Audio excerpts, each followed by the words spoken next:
En mode ado, prise 1. Bonjour, je m'appelle Catherine Dufour, je suis agente d'information et je me spécialise dans les réseaux sociaux. Aujourd'hui, on va parler de sécurité en ligne. C'est-tu normal si je ne sais pas comment outiller mon ado par rapport à une utilisation sécuritaire des réseaux sociaux? C'est tout à fait normal. Le degré d'aisance des parents varie grandement. Il ne faut pas oublier que c'est un domaine où il y a beaucoup de changements rapides, que ça peut être facile de se perdre. Donc, la première chose à faire, c'est de vous informer des réseaux sociaux que votre ado consulte ou qu'il souhaite utiliser. Notez que ce ne sont pas tous les adolescents qui vont fréquenter les réseaux sociaux. Et ça reste également possible que votre jeune ait deux comptes, un compte caché et un compte qu'il partage avec vous. C'est pour ça que c'est important d'ouvrir la conversation fréquemment au sujet des réseaux sociaux, le tout sans confrontation. Notez que notre objectif, c'est pas de se positionner sur l'utilisation de ces applications-là.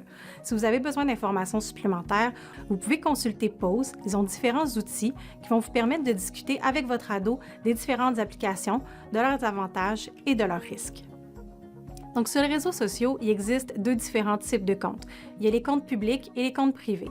Les comptes publics, ça fait en sorte que tout le monde peut avoir accès au contenu. Les comptes privés, ça fait en sorte qu'on peut décider qui s'abonne ou non à notre contenu et après ça, on peut partager seulement avec les personnes choisies. C'est important de discuter avec votre ado des différents types de comptes et de regarder avec lui ce qu'il désire choisir. Vous pouvez lui dire, par exemple, est-ce que tu serais à l'aise avec le fait que tout le monde voit ça ou est-ce que tu préfères que ça soit partagé seulement avec tes amis proches?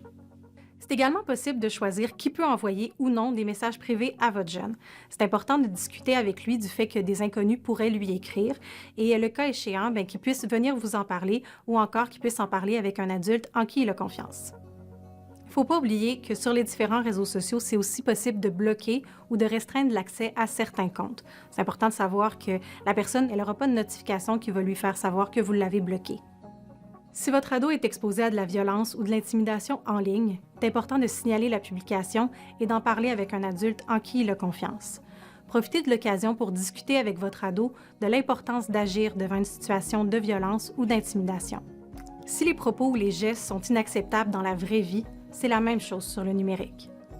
Profitez de la configuration des différents paramètres pour discuter avec votre ado d'une utilisation éthique et respectueuse du numérique. Incitez-le à se poser quelques questions avant de publier. Par exemple, est-ce que ce que je m'apprête à dire pourrait être blessant? Est-ce que je suis à l'aise avec le fait que tout le monde pourrait voir ça? Est-ce que j'ai le consentement de tout le monde? Est-ce que je m'apprête à partager des infos intimes ou personnelles? Si votre jeune a des doutes, invitez-le à vous consulter. Et s'il commet une erreur, accompagnez-le sans jugement. Pour vous soutenir dans vos démarches, vous pouvez consulter le site Pause de Capsana, Parents cyber avertis, CyberAide ou Aidez-moi s'il vous plaît pour une situation de partage de photos intimes sans consentement.